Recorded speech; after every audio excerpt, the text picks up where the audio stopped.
My name is Adam Cox, and welcome to the Is Your Vision Roadworthy podcast.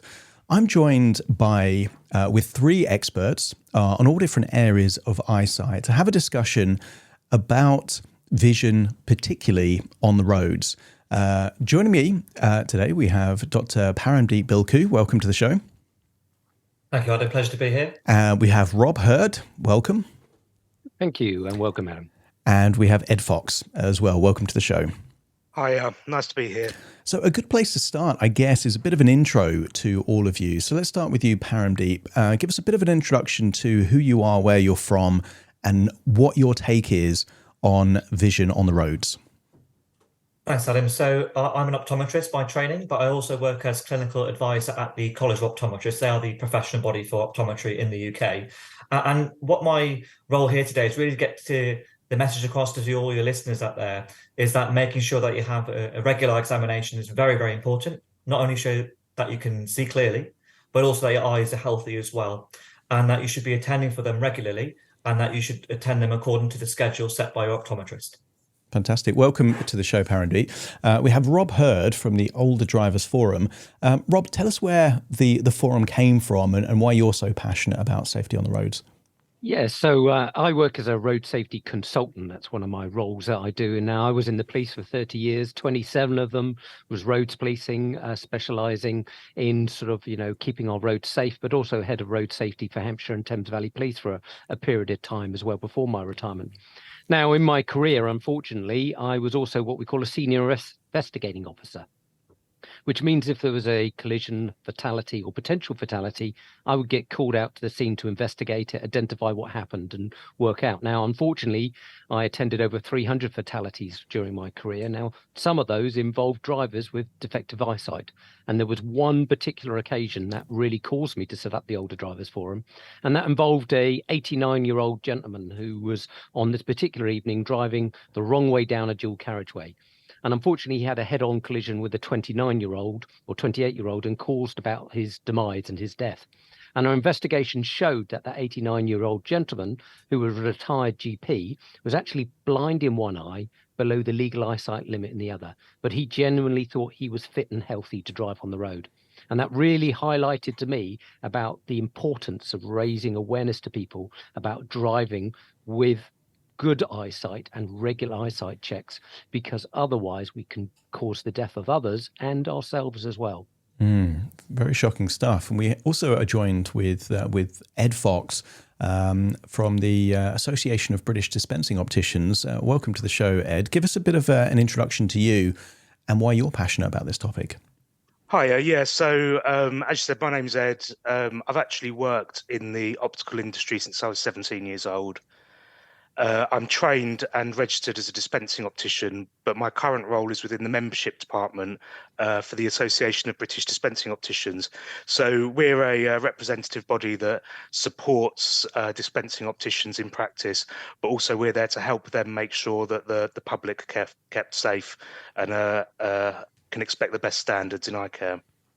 It's great to have you all here because this is an important topic to discuss, because lives are at stake, and a lot of the people that are driving cars that their vision might not be to the required standard might not know that they're doing that, as we've just heard, Rob. So, Rob, let's deal with the actual kind of law on this kind of stuff. What are the legal requirements when it comes to eyesight on the roads? So the law says that we must fit in with the standards of vision for driving. Now, there's two groups. Group one is for motorcycles and car drivers, and group two is for lorry drivers and bus drivers. Now, lorry drivers and bus drivers regularly have to have regular eyesight tests, compulsory checked, and that's something they need to have. But for car drivers and motorcyclists, there's only a requirement for you to self-certify, which basically says you need to be able to read a number plate at 20 meters, and you need to be able to meet the minimum eyesight standard for driving with visual acuity, which is basically what they call 612 on the Snellen scale. But you also need to have what we call an adequate field of vision. That's being able to see your peripheral vision, one side and the other. Now, there isn't really a real measure on what is acceptable and not acceptable on it. So Those are the legal requirements. At license application, we tick a box to say that we can see a number plate at 20 meters, and we say that we fit those other standards. There's no other time that your sight is ever formally checked apart from twice. One, when you do your driving test with your driving instructor and they ask, can you read that number plate at 20 meters? The only other legal time in your driving career is if the police stop you and ask you to read a number plate at 20 meters. Otherwise, it's completely down to us to make sure that we have sufficient sight for driving. There's a lot of personal responsibility there. Paramdeep, what's your take on this? Yeah, so Rob really set out nicely the actual legal requirements for driving. But in terms of the minimum visual acuity standard, which he talked to, that's 612 on a Stelling test chart, your optometrist will be able to tell you if you actually meet that visual acuity standard. Now, if you need vision correction for this, or if any further testing is required to assess your visual field, for example, they'll be able to let you know that. The details of the further requirements for other vehicle classes, I mean, that can be found on the DVLA website or the DVA website in Northern Ireland, but your optometrist will be able to give you advice on all of these. And just to be absolutely clear, it is illegal for you to drive if you do not meet these standards, and it might also invalidate your motor insurance as well. And having gone through the examination itself, they'll also be able to tell you if you have any eye health concerns as well, and if you have a notifiable eye or health condition. And as Rob attested to as well, you have a duty to notify the DVLA or the DVA Northern Ireland as a condition of your license if you have a notifiable health condition. Now, a comprehensive list of that is available on the DVLA or DVA website, including how to notify them as well. And I think the key thing here is that it's unlikely, whereas drink driving, a lot of people are probably aware that if they drink too much, they're being illegal behind the wheel. Whereas this seems like ignorance is really the problem here, that, you know, people might be driving illegally and not even know it. I'm looking at a stat here that says that based on the results of a 2-week roadside vision screening test, it suggests that nearly 1 million British drivers would fail to meet even the most basic eyesight standards for driving. That's concerning, isn't it? Rob, what do you think? Yeah, I totally agree. And in fact, that campaign that we've just done, actually, it showed to us also that, in fact, 42% of the motorists that we stopped actually hadn't had their eyesight checked in the last 2 years, which really is shocking as well, is that, you know, we need to be able to see. 90% of driving is visual, and therefore we need to be able to see hazards early and be able to react to them. And if we can't do that, we put ourselves and others at risk. So it's so important that we actually have a regular eyesight test, that we can pick up those issues with our sight before they become an issue of danger to ourselves and others. Yeah, well, we've got an optician here. So, Ed, importance of eye tests, I guess they're essential, aren't they? Yeah, absolutely. Now, the specialism for eye tests is definitely more in Paramdeep's field than my own, because my speciality is in spectacle lenses and dispensing.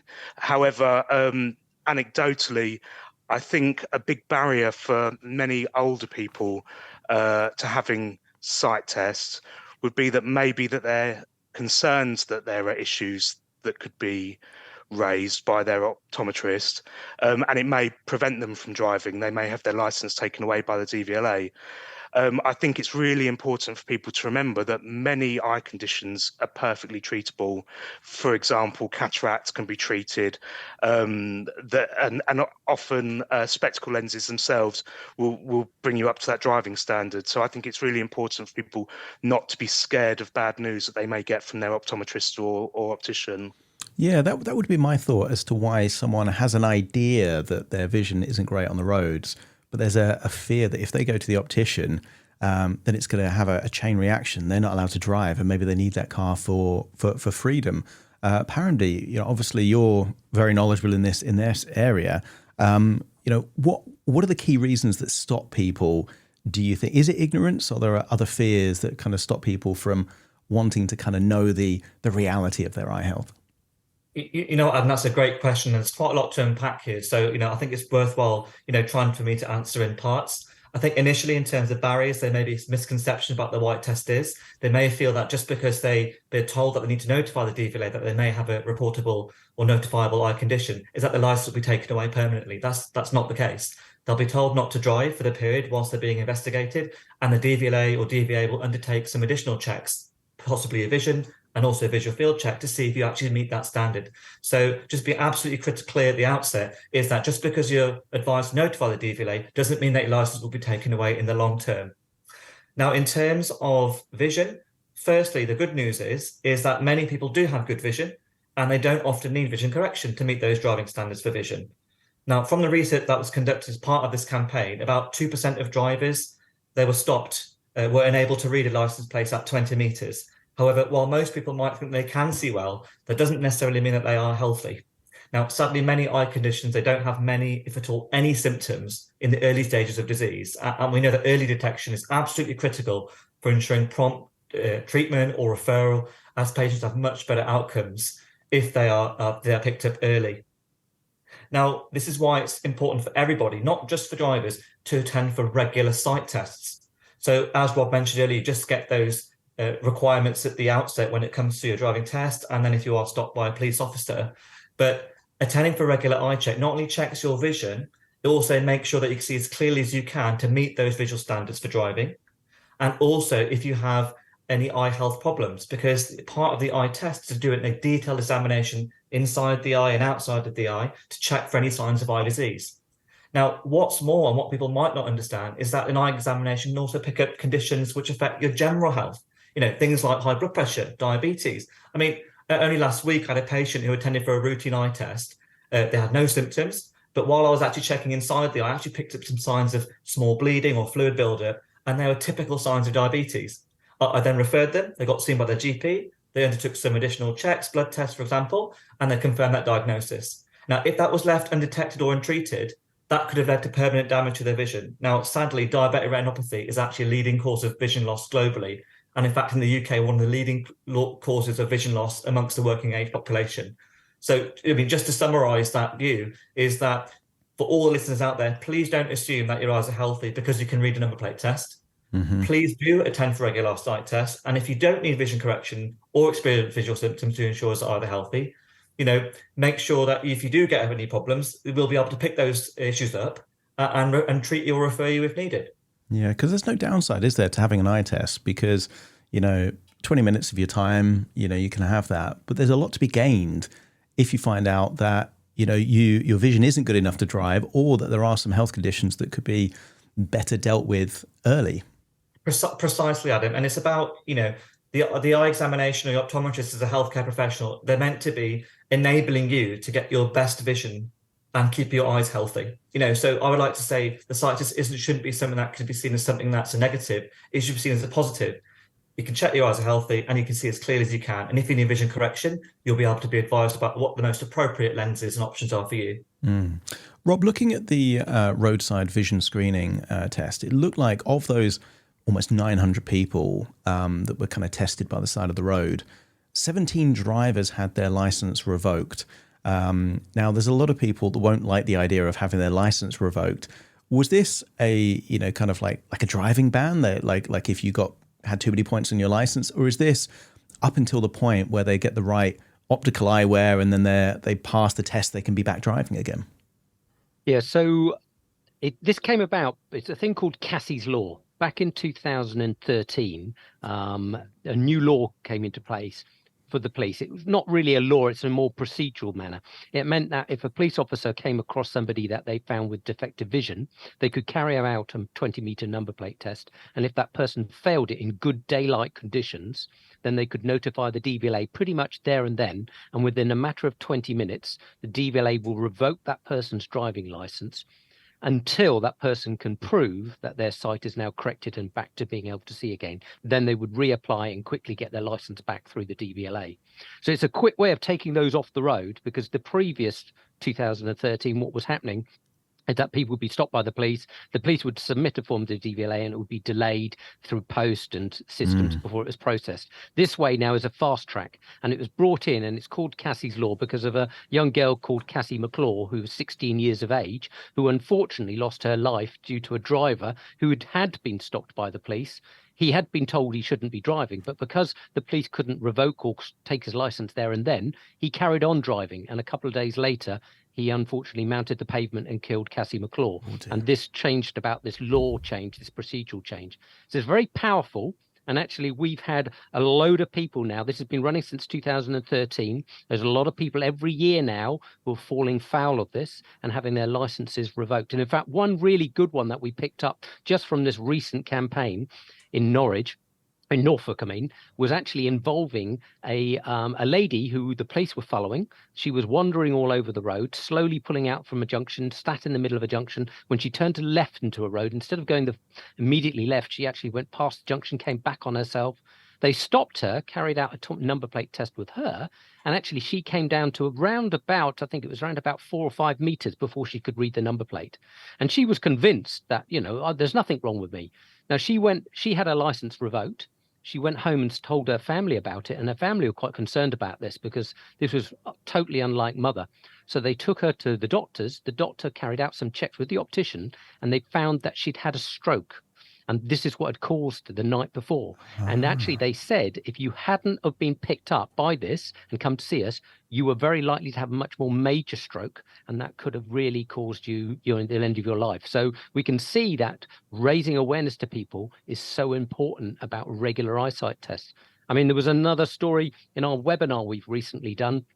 Margaret Philly, she's a lady with macular degeneration, and she had that detected by a regular eyesight test. And if she hadn't have had regular eyesight tests, then she wouldn't be driving now. But what they've done is managed to control it. They've slowed down the process of it. And therefore, it was really showing that it's not a scary thing to have a regular eyesight test. It's the really productive thing you need to do. We look after our cars every day, don't we? We have to MOT them every year to make sure they're fit and healthy for the road and, haven't got any defects. We should be doing the same ourselves. It's our responsibility. A car is a lethal weapon, and unless we're fully in control of it and being able to take fully in control of it and see all the hazards, we become a danger to ourselves and others. Absolutely. A third of the people that failed the number plate test on this roadside vision screening had a prescription for corrective lenses. They just weren't wearing them at the time. Ed, going over to you just on this question, how important is it that if you need glasses to drive, you have them? It sounds like common sense, but we've got here a third of those that failed the test, just they had the right stuff but weren't having them to hand. Well, it's actually a legal requirement that if you require spectacles for driving, then you need to be wearing them whilst you're driving. I think there are a few barriers even these days to people wearing glasses. For example, there's a massive misconception that I hear regularly, even from friends and family of my own, that wearing specs makes your eyes worse. That couldn't be more inaccurate.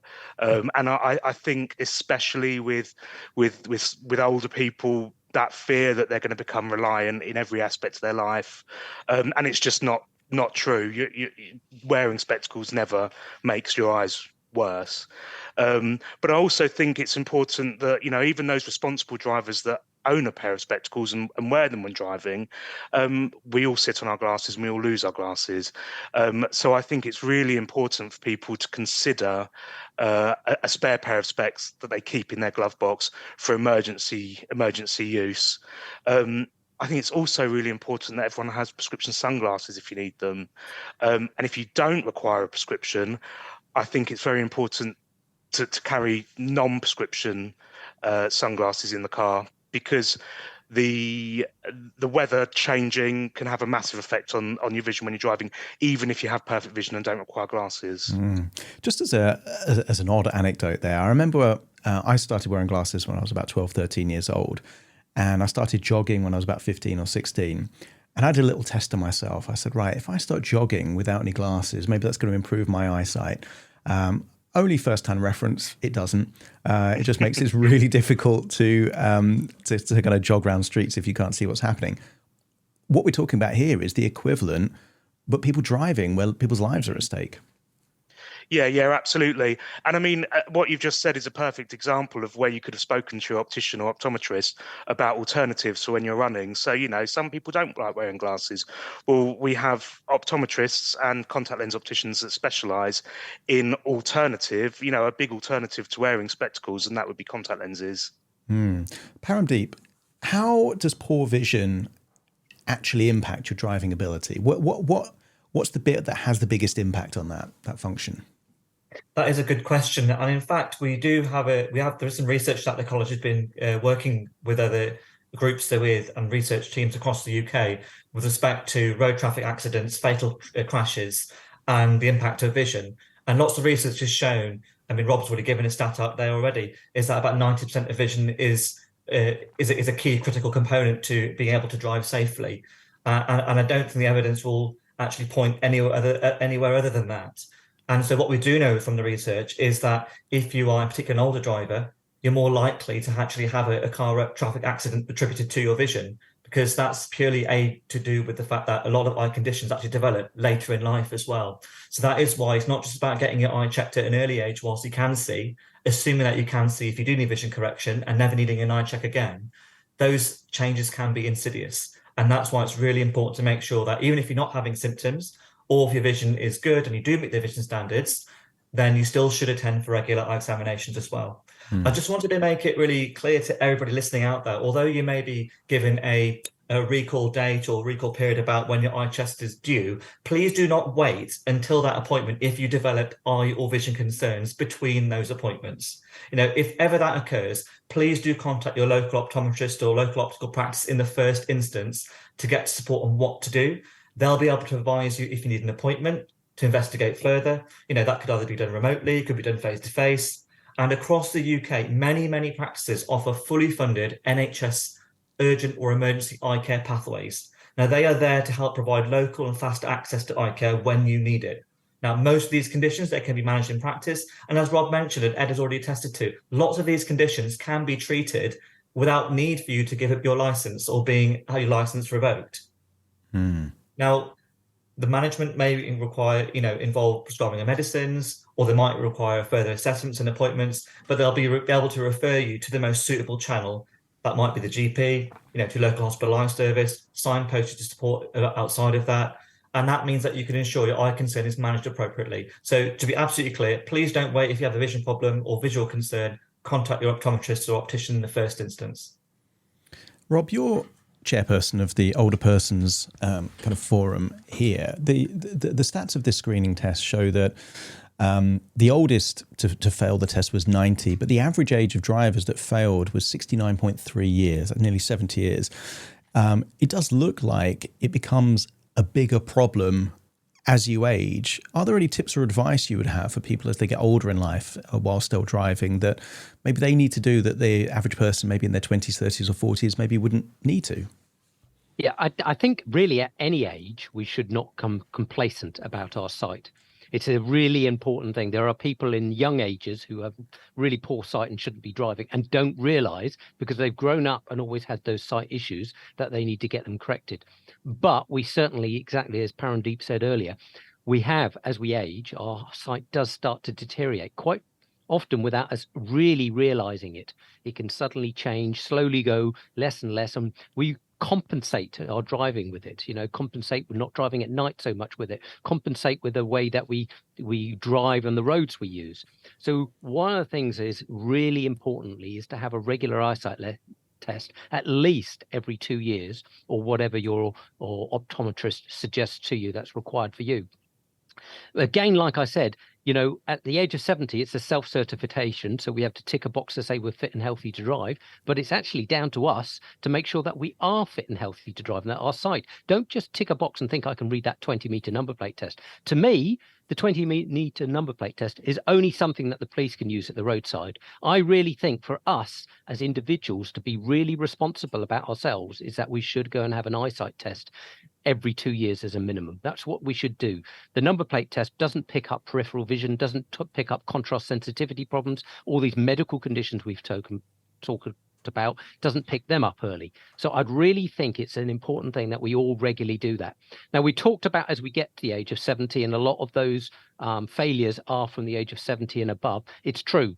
I've done that Cassie's law that we spoke about. I did a freedom of information request from the DVLA since 2014 all the way up to the end of 2022. And we really see that round about sort of, most ages up to around about 70, most of the failures are low. get to around about 70, it goes sharp rise, particularly with, if we compare it against license hold numbers as well, there's a real sharp rise, which really shows that as we do age, it's even more vital we get those regular eyesight tests as well. The eye tests are essential, but I'm looking at a stat here that says, perhaps fueled by the pandemic and cost of living crisis, 17.5 million Brits have not had an eye test in the last 2 years. Paramdeep, that's pretty worrying, isn't it? It is worrying, and that's a real key issue that I want to address here. Now I've got the opportunity to mention about the issue about concerns around cost of living, accessing eye care. Now, people may not know this. Now, if you're aged under 16, if you're on certain benefits, you're aged over 60, or if you have certain health conditions, you are actually entitled for a fully funded NHS sight test.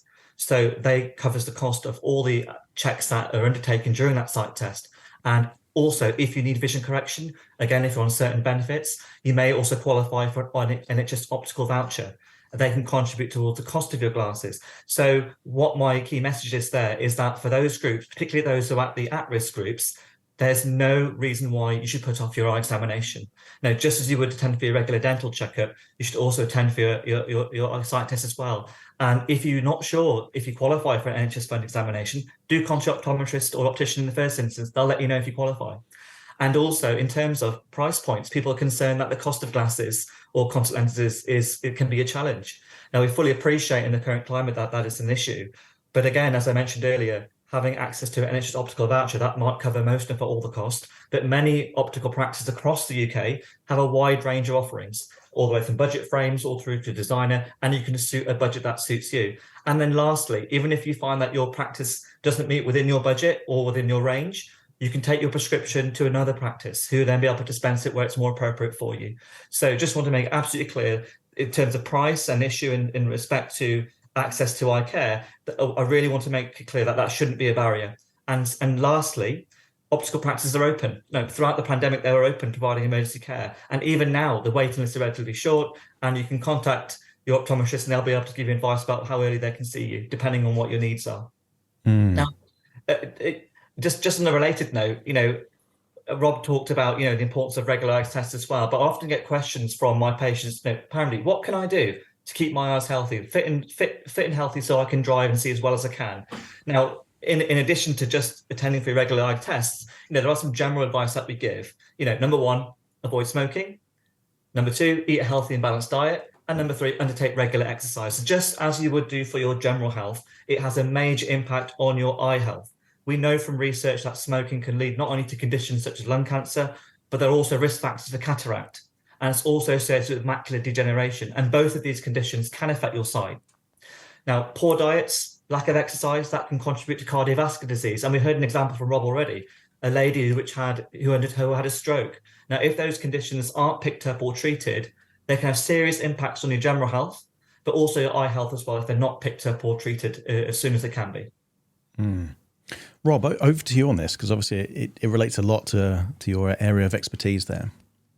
I think the important thing we need to bear in mind is to get those regular checks, because we often think that bad things will never happen to us. We always think it will happen to someone else. But quite often, I'm afraid, it does happen to ourselves. And we can reduce those risks if we do something about it. But around 3,000 people a year are killed or seriously injured due to a driver with bad eyesight in the UK every year. That's a shocking amount of people that are affected, and the number of ripple effect and the lives that are affected as a result of it.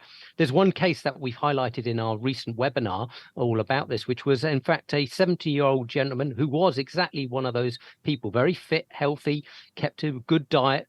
He was a gentleman called Jim Tassel. He was cycling along regularly on a route he did, 70 years of age. And unfortunately, an 83-year-old gentleman drove down the road who had poor eyesight. And he unfortunately ran over and killed Jim Tassel as a result of it. And they did an eyesight check with him and found that he could only read the number plate up to about 3 meters away. But he was probably aware of that, but continued driving. So we have those people out there who, one, don't know that they're safe or unsafe because they haven't had a regular eyesight test. And we have those who already believe that maybe my sight's okay. And what I will do is I'll just take the risk because I'm doing a very short journey near where I live and this, that, and the other. So the responsibility sits on us, but also the most important thing is that you might know someone who does have defective eyesight. You might suspect that a friend, a family member has a defective eyesight. What I'd always say to you is don't not do something about it. Challenge them, talk to them. It could be you or your family might get affected by them. So have a chat with them in a nice way, in a good way, and say, look, I have a regular eyesight test myself. When did you last have one? Or maybe just casually say, oh, can you see that down there? And say, oh, what? Have you had your eyesight checked regularly if they haven't been able to see it? But bring these conversations up with people. Don't just think, I'll leave it to them. It's their responsibility. We want to make sure everyone's safe on the road. And that's exactly what today this campaign is pushing. Is your vision roadworthy? Is your vision roadworthy? Let's all make sure that we are safe behind the wheel so that we can protect ourselves and others. Just to bring things into a nice kind of action point for anyone listening to this, one by one, we're going to go to you and I want you to share your advice or your tip and perhaps where people can go to do something about it, if that makes sense. Let's start with you, Ed. What would be your advice or tip when it comes to vision roadworthiness? So first thing is to make sure, as we've all said, to see your optician regularly. If you've got any concerns about the quality of your vision or the quality of the spectacles that you're actually wearing for driving, speak to your optician in a high street practice. They have the best knowledge, the best skills to help you. It's also really important that if you are recommended spectacles, then you really must be wearing them. And I'd like to just pick up on a point that Parandeep made earlier about who is entitled for an NHS-funded sight test. And so there are many categories, as Parandeep said, who are entitled to an NHS-funded sight test. But it's also really important to remember that if you're not entitled to an NHS-funded sight test, but you work on computers, any visual display equipment, your employer will pay for your sight test. So the majority of people of working age are also entitled to a free sight test through work. So I think that's really important for everyone to remember. Very useful indeed there. Paramdeep, any tips, advice, or a rallying call from you? Yeah, as we've all discussed throughout this podcast today, is that making sure that you take responsibility for your eye health, not only make sure that you can continue to drive, enables you to have that freedom and independence to travel, but also ensures that you keep other people's safe, road users, the public as well. So it's about making sure that we as a society make it absolutely clear that having good vision is critical to ensuring driving safety. And as we've all discussed as well, make sure that you attend for your regular eye checks. Don't assume that your vision is normal. There may be small changes over time, and that although you might pass the number plate test, there might also be some health issues with your eyes that need to be addressed to make sure that they retain health, keep healthy in the long term. And Rob, we've heard some really kind of heart-wrenching stories from you that people's lives are at stake here. It isn't something that is just a minor inconvenience if you feel like your vision's gone on the road. What would be your kind of call to action? What would you urge people to do to kind of, in your experience, you've seen life or death situations.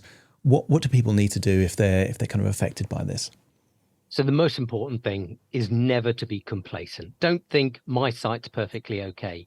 Always make sure you go and have a regular eyesight test at least every 2 years to make sure that your sight is fit and healthy. Like I said before, it's a bit like we MOT our car, we maintain and service our vehicle. Do the same for yourself. Go and get a regular eyesight test. Make sure your sight is fit and healthy to drive, because 90% of driving is visual. We need to do that. Please don't be complacent, because I have seen the consequences. I've seen the families affected, lives destroyed as a result of it. You would not want to be one of those families who that's happened to, and you would not want to be the driver who was responsible for that. So please do something about it. Now, what I would always say, we've talked about a lot of where can I get advice and support for this. Now, the most important thing I want you to do is we've created a special website to help and support you in this, and it's called visionanddriving.info. So I'll say it again, visionanddriving.info. So very easy to find, visionanddriving.info. It's a website that has all the information that you need. It gives you the eyesight standards for driving, tells you about those results and the stats that we've already been speaking about today, gives practical tips for keeping your eyes fit to drive on the road. We also played a lot of those videos I've spoken to you about that we played in the webinar. Has a copy of our webinar, has the links to various videos. You can see the ones or the stories that I've told you about. Really practical stuff to really help and support you.